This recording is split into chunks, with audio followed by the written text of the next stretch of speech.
Well, thank you, Mr. Chairman. Good morning, members. It's a pleasure to be back here in the Rules Committee.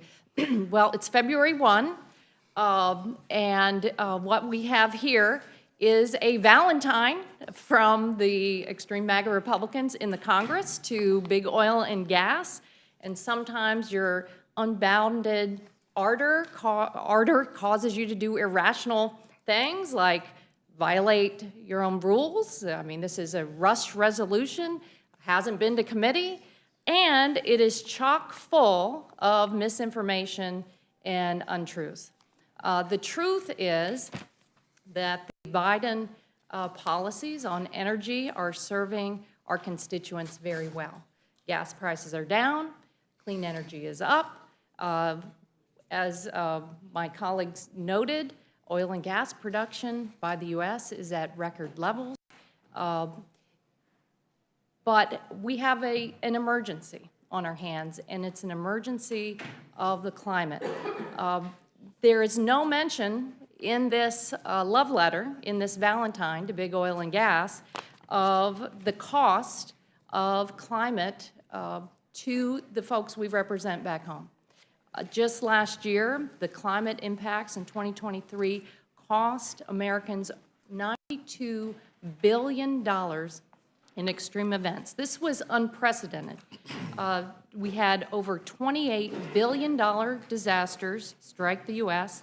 We're talking extreme heat. For example, in the Phoenix area, they saw a record July average in Phoenix of over 100 degrees. Louisiana, Massachusetts, Texas, Mississippi, New Hampshire had their hottest years ever on record. In my neck of the woods, mega storms, these more intense hurricanes. You know, at the Fort Lauderdale airport, they had one day with 25 inches of rain. So you saw the airplanes that couldn't even park because of the extreme floods, droughts. The Mississippi River is at low levels, the lowest level in Memphis, Tennessee, and in Arkansas. That is impacting power production, that's impacting the ability to transport food. We have a severe drought in Lake Mead, Lake Powell, also impacting hydropower and the ability for people to get their drinking water. These climate impacts are going to continue to become more severe unless we cut pollution. And the good news is that we are doing both at the same time. We are being able to provide emergency supplies when Europe needed it, but now Europe has said we're set. We don't need any more gas. We already have so many LNG terminals in the pipeline that a lot of experts are saying we're overbuilt. So I hear the consternation of, gosh, the administration has put a temporary pause on some LNG terminals.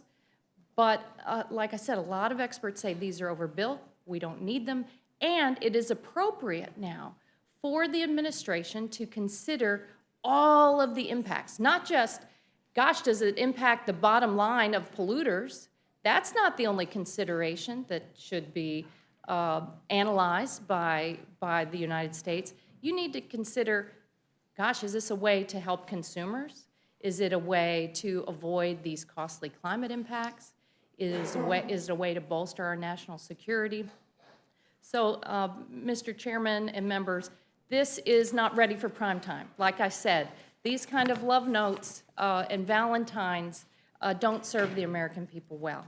Instead, we need to be focused on doing everything we can, like the Biden administration is doing, like we did through the Inflation Reduction Act, the bipartisan infrastructure law, expanding cleaner, cheaper energy, providing our communities greater stability over time, reducing costly climate impacts, and really working in the public interest. So I urge you all to go back to the drawing board. This love letter, again, I think it shows the unbounded ardor. There's this irrational response.